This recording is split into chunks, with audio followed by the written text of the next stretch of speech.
What is important for an upland hunter to consider when figuring out the right boot for them and what they like to do? Yeah, so kind of like you said, you can't go into any field, no matter if you're chasing chuckers, huns, sharpies, woodcock. You can't go into a field without a good pair of hunting boots, because if you don't have a good pair of boots, that's the first thing that you're going to realize and get you out of the field faster. I mean, we did probably 10, 12 miles today. Not a ton, but good footwear. My feet are the last thing that I'm worried about right now. Um, and I think that people just need to start to listen to their feet a little bit more and get that protection. You only have 2 feet and you only get one set, and you got to protect them right now and make sure that you keep them right. There's so many aspects of the foot. It can kind of be daunting or even, make some people anxious when they start trying to figure out all of the different features when you're talking about the height of the boot, the material of the boot, the weight of the boot. All of this stuff kind of comes into play. So, kind of your thought process when it comes to, let's just keep it in the upland family, what are we looking at in terms of your preference when it comes to, like, do we want a 9-inch boot or just ankle, or even some of the tennis shoe boot style hmm that you're kind of seeing a little bit more of nowadays? Yeah. So for me personally, like if I'm out here in the prairie, I prefer just a little bit lighter weight. Little bit more flexible boot, just because I don't need an extremely stiff mountaineering style boot to go do 10, 12 miles in the prairie. As far as height goes, I prefer a little bit shorter of a boot, just because I think an 8-inch tall boot you can get just about the same amount of support as you do in a 10-inch boot. I'd like probably 95% of the support throughout the ankle bones, because your ankles are really only sitting about 4 inches above your heel. It doesn't need a 10-inch tall boot to really secure that ankle, especially with some of the boots that we have that have our ankle bone support system. That's basically like a memory foam like material that's going to wrap completely around your ankle bones and give you significantly more support as soon as you tighten up those top three eyelets. So you can get away with shorter boots in more technical terrain. You're talking about the stiffness of the boot. I generally, if occasionally I'll get somebody asking about boots, and that's where my head goes to, is how stiff or flexible you want a boot, more so than even the height and hmm all of the other stuff.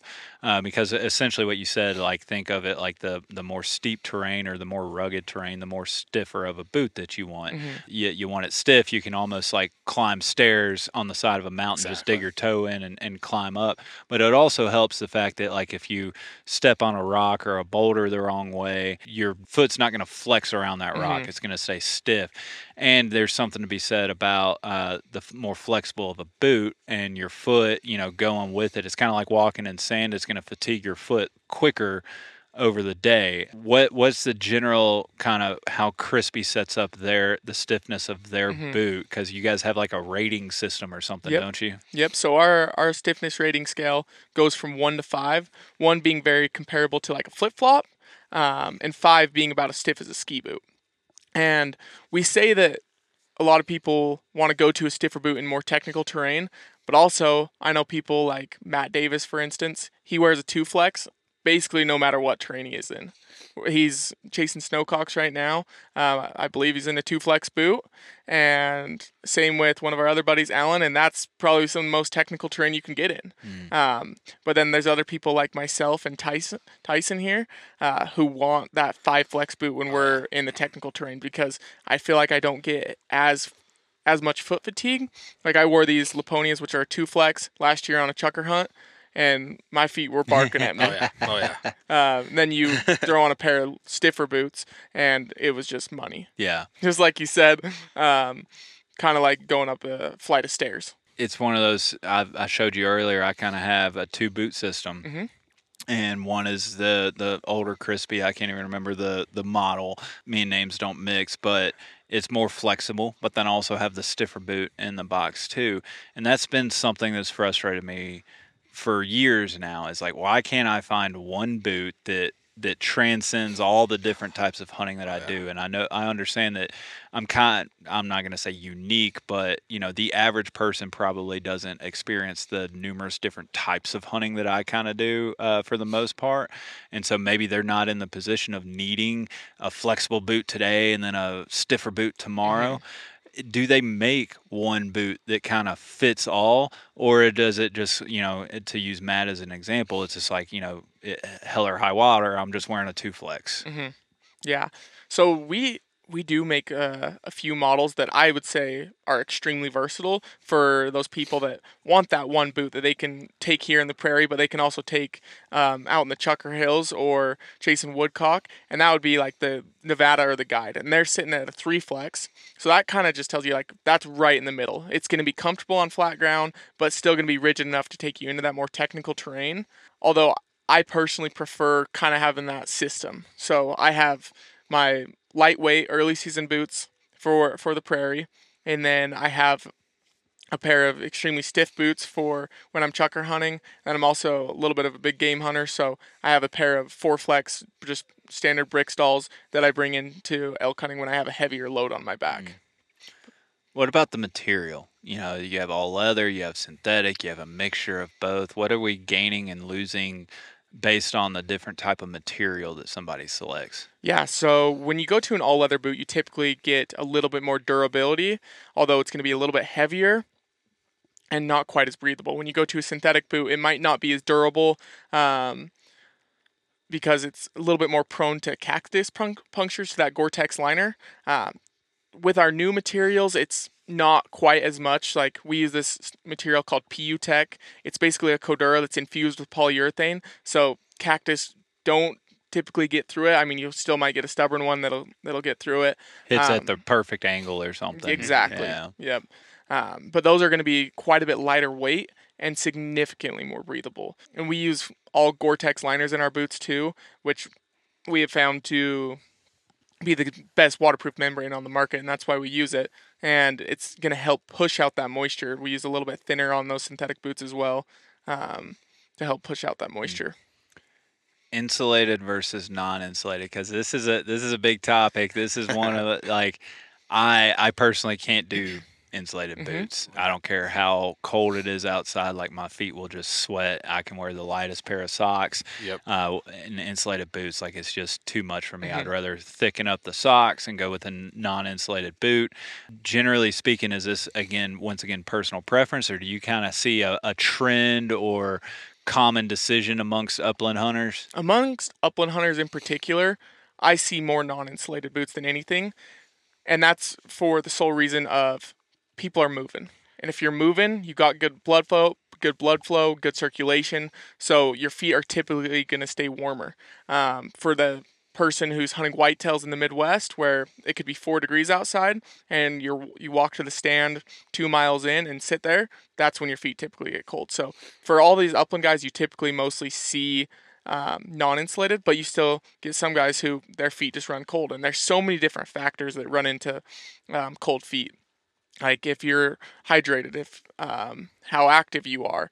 Circulation is probably one of the biggest things. A lot of people think that I'm going to wear two pairs of socks or a thicker pair of socks to keep extra insulation or anything like that, but it can actually do the exact opposite. Hmm. So when you put an additional pair of socks on, you're going to actually lose more circulation, and you might get a little bit more insulation from the sock, but you're doing yourself a disfavor by cutting off that circulation. And that's really interesting. Is, years ago, back when I was in boot camp, I had a drill sergeant that warned everybody, like, when it got really cold and wet, and he was like, "Y'all are gonna want to wear more socks. I'm telling you, don't do it. Like, wear less." And it's something to do with the body heat, kind of warming up the air around within the boot. The insulation is the same concept of, like, recently I was researching rooftop tents, Hmm. and it's like, they intentionally leave little air pockets, so to Hmm. speak, to help insulate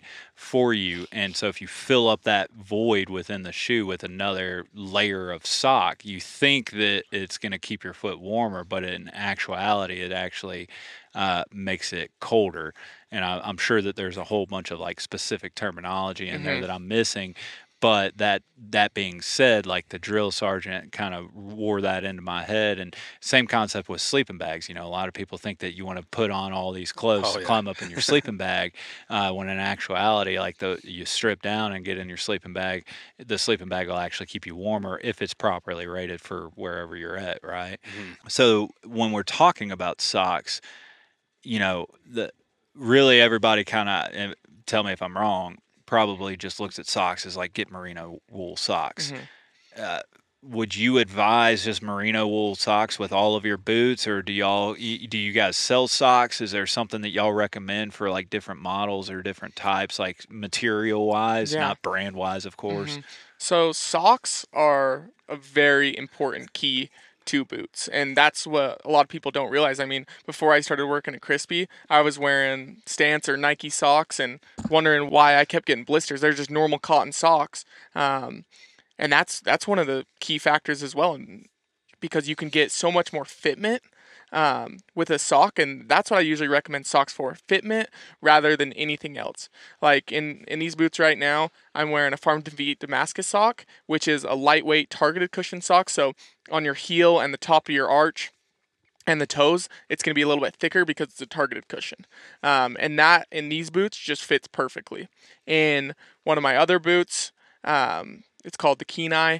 It's a little bit higher volume. I've got a really low volume narrow foot, so I have to go to an aftermarket insole and the full cushion merino wool sock. A lot of socks come down to preference, and I would try 10 different pairs, and once you find the sock that works best in that boot, stick with that sock in that boot. I would agree. I've got like 10 to 15 pairs of the same exact sock. Yeah. And so I can wear it through the hunting season. And I always have fresh socks because I've got one that works really well for me. And if I veer away, I get blisters. The boots don't fit right, and I'm just miserable the whole time. Yeah. So I've got, yeah. See, I don't have that many pairs of Yeah. socks. I have like one of each type, like an Yeah. early season sock, a mid season, and a late season, and then I kind of cycle them through. For sure. Yeah, that's kind of how I handle the socks. When it comes to picking a boot, we've got 47 different models now, I believe. So it can be a lot to handle. It's a lot to pick from. Yep. So I would definitely recommend anyone who's in the market for new boots to just give us a call at Crispy. You're never going to have a robot picking up the phone. There will be a person there from 9 to 5, Monday through Friday, and it's going to be someone who hunts and someone who's extremely knowledgeable about the product and can get you in the right boot for your exact circumstances. So my audience, if they call, first off, it's nice to actually be able to call a number and get a human being. A real person. Usually now it's like you get a robot that leads you to another robot that eventually leads you to a person, on the opposite side of the world that doesn't even speak your language. So it's nice that you actually can get somebody on the phone and talk to them. And you just said that they're hunters. Do you guys have a healthy number of upland hunters, gun dog owners? Like, will they be able to actually relate to it, or is it just, they're going to be reading off a sell sheet? Absolutely, yeah. There's no sell sheets at Crispy. Yeah. The main thing that we try to do is just get people in the right boots, and there's a few upland hunters in there. There's a kid who's got a short hair poodle pointer, which is, I've never heard of so many poodle pointers till I came up here.